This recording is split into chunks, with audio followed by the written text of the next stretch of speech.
नमस्कार, जय हिंद, वंदे मातरम दोस्तों। स्वागत है आप सभी का हमारे यूट्यूब चैनल स्टडी पॉइंटर्स में।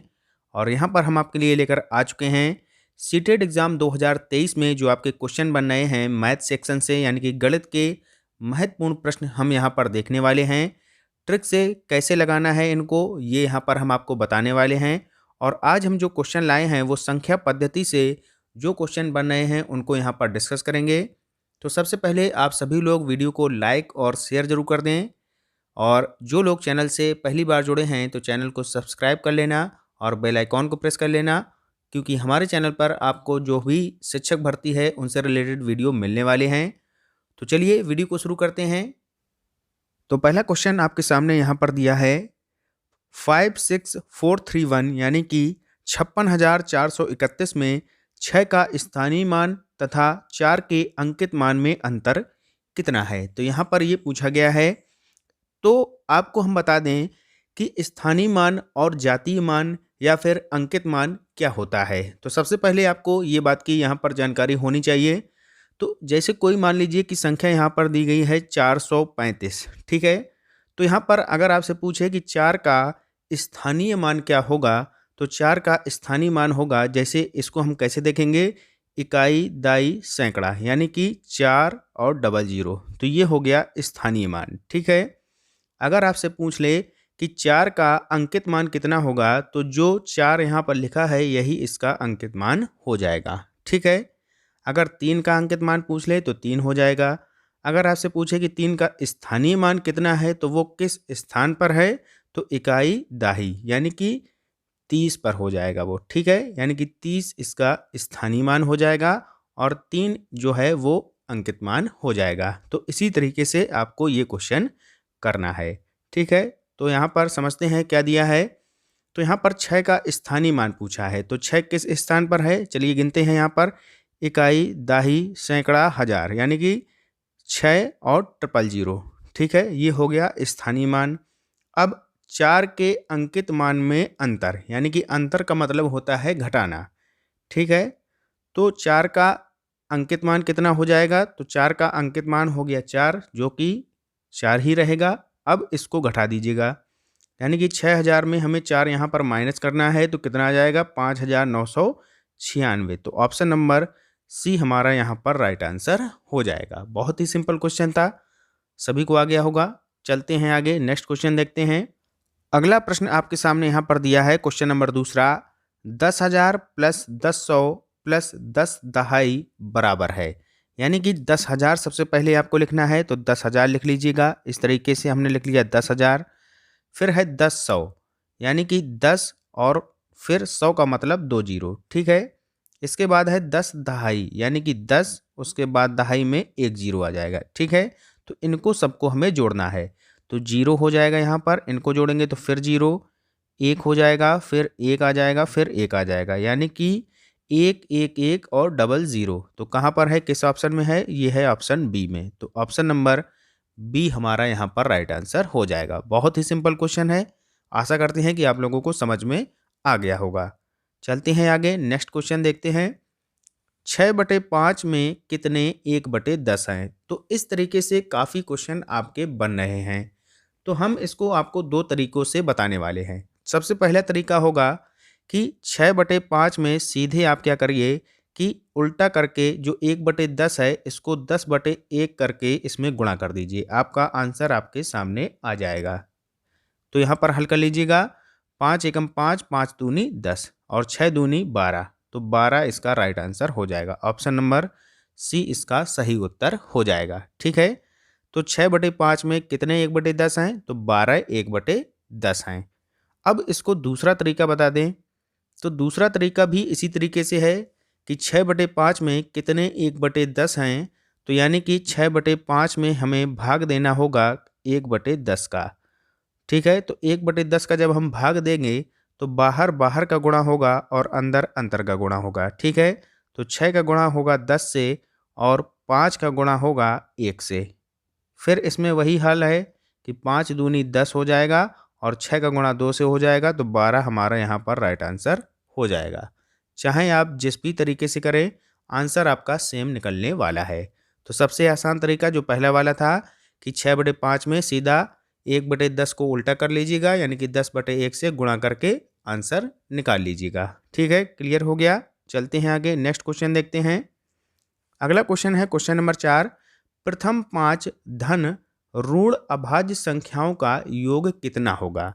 तो सबसे पहले आपको पता होना चाहिए बच्चों कि अभाज्य संख्याएं या ऋण संख्याएं किन्हें कहते हैं।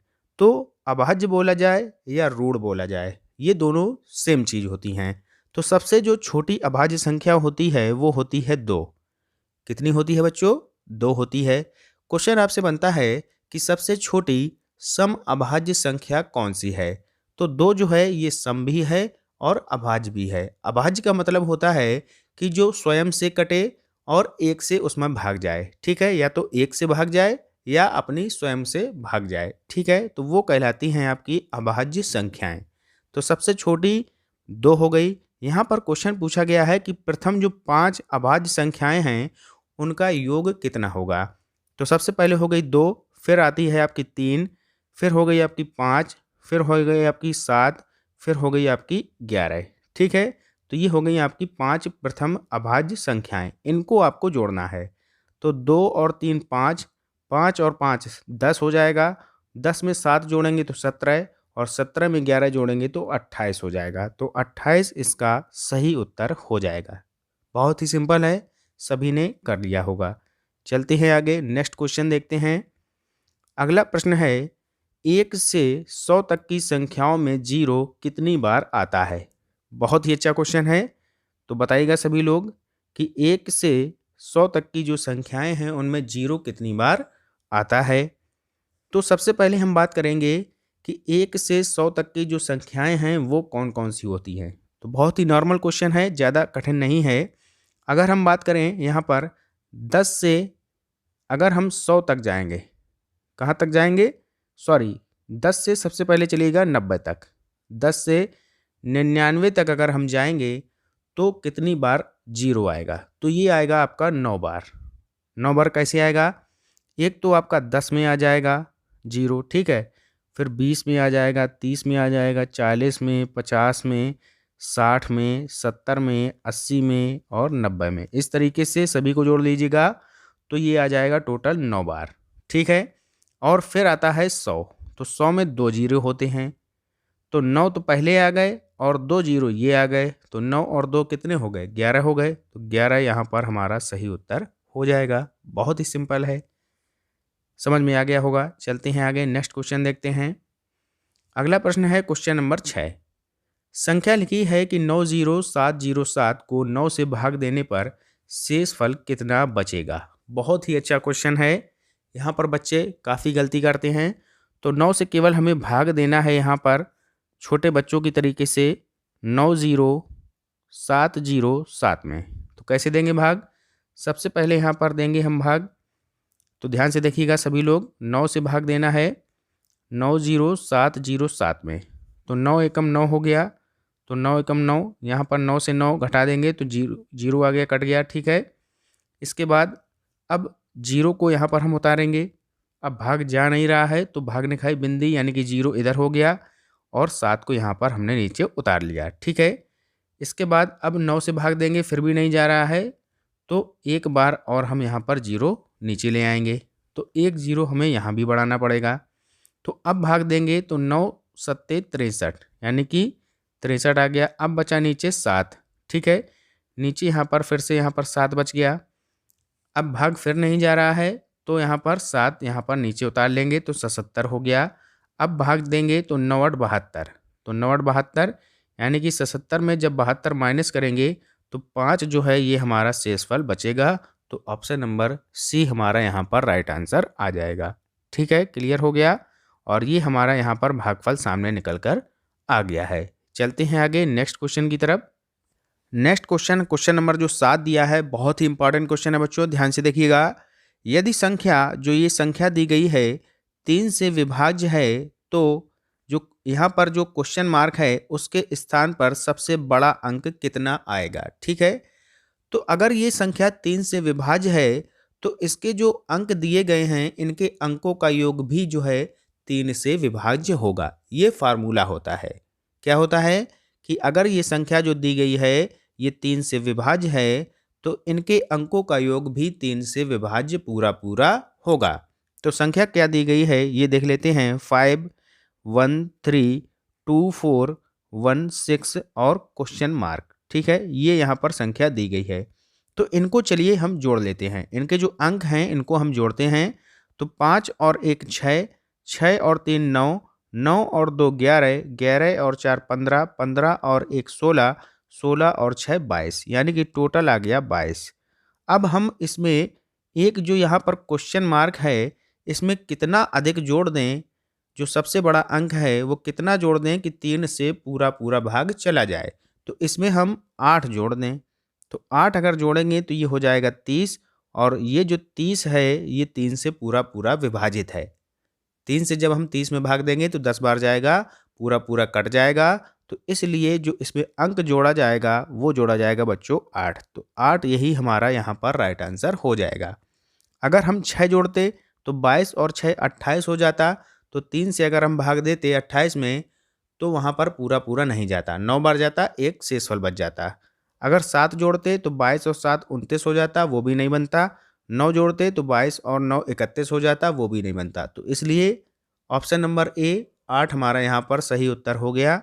चलते हैं आगे, नेक्स्ट क्वेश्चन देखते हैं। क्वेश्चन नंबर 8, बहुत ही धीरे धीरे हम आपको यहाँ पर समझा रहे हैं। जिनका भी बेसिक कंप्लीट नहीं है उनका बेसिक यहाँ पर बहुत ही मजबूत होने वाला है। अगर हम चाहें तो इनको बहुत ही जल्दी हल करा सकते हैं, लेकिन वहाँ पर जिनको गणित से डर लगता है तो वो लोग बच्चे जो हैं वो नहीं कर पाएंगे। तो इसलिए हम यहाँ पर बिल्कुल ही बेसिक से आपको यहाँ पर पढ़ा रहे हैं। चलते हैं अगला क्वेश्चन देखते हैं। क्वेश्चन नंबर 8 यहाँ पर दिया है कि 5, 6, 7, 1 और उसके अंकों को पलट देने पर प्राप्त संख्या का अंतर कितना होगा। तो संख्या दी गई है 5, 6, 7, 1। अगर हम इनके अंकों को पलट दें तो ये हो जाएगी कितनी, 1, 7, 6 और 5। तो इनको जोड़कर हमें आंसर यहाँ पर बताना है, जोड़ना नहीं है, अंतर पूछा है। तो अंतर का मतलब माइनस करना है। तो माइनस करेंगे तो 11 में से अगर 5 जाएगा तो बचेगा कितना, 6। यहाँ पर बचेगा आपका 6, 6 में से 6 चला जाएगा तो 0 आ जाएगा। तो अब देख लीजिए 0 और 6 किस में आ रहा है, तो ऑप्शन नंबर डी में आ रहा है। तो पूरा हल करने की ज़रूरत नहीं है, 3906 हमारा यहाँ पर सही उत्तर हो जाएगा। चलते हैं आगे, नेक्स्ट क्वेश्चन देखते हैं। क्वेश्चन नंबर 9 यहाँ पर दिया है, बहुत ही अच्छा क्वेश्चन है। यहाँ पर दिया है कि 5 कलम का जो मूल्य है वो 15 पेंसिल के मूल्य के बराबर है। तो यहाँ पर आपको 90 पेंसिल के बदले में कितने कलम मिलेंगे। ठीक है, तो जो 5 कलम हैं आपके, इनका मूल्य जो है वो बराबर है 15 पेंसिल के बराबर। ठीक है, तो एक कलम का मूल्य कितना हो जाएगा, एक कलम का मूल्य हो जाएगा 5 में जब हम 15 से यहाँ पर 15 में 5 से भाग देंगे तो आ जाएगा 3। तो एक कलम का मूल्य हो जाएगा 3 पेंसिल के बराबर। बिल्कुल सिंपल है, समझ में आया। जब 5 कलम का जो मूल्य है वो 15 पेंसिल के बराबर है तो एक कलम का मूल्य 3 पेंसिल के बराबर होगा। ठीक है, यानी कि 3 पेंसिल जितने में हम लाएंगे उतने में हमें एक कलम यानी कि एक पेन मिलेगा। ठीक है, इतनी बात समझ में आई। अगर हम 90 पेंसिल लाते हैं तो कितने कलम मिलेंगे हमें। जब 3 पेंसिल के बराबर एक कलम है तो 90 पेंसिल के बराबर आपके हो जाएंगे 30 कलम। ठीक है, यहाँ पर बिल्कुल सिंपल है, तो 30 इसका सही उत्तर हो जाएगा। चलते हैं आगे, नेक्स्ट क्वेश्चन, और ये होगा आज की क्लास का अंतिम प्रश्न। यहाँ पर दिया है कि 7 सही 1/2 में कितने चौथाई हैं, यानी कि 1/4 हैं। चौथाई का मतलब कितने 1/4 हैं। तो सबसे पहले इसको हल कर लेते हैं। 7 दूनी 14 और 1 15, यानी कि 15/2 ये यहाँ पर दिया गया है। ठीक है, और इसमें कितने चौथाई हैं यानी कि कितने 1/4 हैं। तो हमने आपको बताया था कि सीधा उल्टा कर दीजिएगा, 4/1 करके गुणा कर दीजिएगा। तो 2 से काट देंगे, 2 दूनी 4, 15 दूनी 30। तो 30 इसका सही उत्तर हो जाएगा। ठीक है, बहुत ही आसानी से हमने इसको हल कर लिया। तो ये थे इम्पॉर्टेंट क्वेश्चन जो कि संख्या पद्धति से कई बार यहाँ पर रिपीट हो चुके हैं आपके सीटेट एग्ज़ाम में। तो वीडियो कैसा लगा ज़रूर हमें कमेंट बॉक्स में बताएं। और आगे अगर हम बात करें जो आपके जैसे कि माध्य हुआ, ठीक है, माध्य हुआ, माध्यिका हुआ, यहाँ से क्वेश्चन बन रहे हैं, बहुलक से क्वेश्चन बन रहे हैं, ठीक है। तो ये भी हम आपको कराने वाले हैं। नेक्स्ट वीडियो जो आएगा वो इन्हीं से संबंधित हम वहाँ पर आपको क्वेश्चन कराने वाले हैं। तो बने रहिएगा हमारे चैनल पर, और जिन्होंने अभी तक सब्सक्राइब नहीं किया है तो सब्सक्राइब जरूर कर लेना, क्योंकि यहाँ पर हम बिल्कुल बेसिक से सब कुछ कवर करने वाले हैं। तो वीडियो को लाइक जरूर कर देना। तो मिलते हैं नेक्स्ट वीडियो में, तब तक के लिए goodbye, have a nice day, जय हिंद, जय भारत।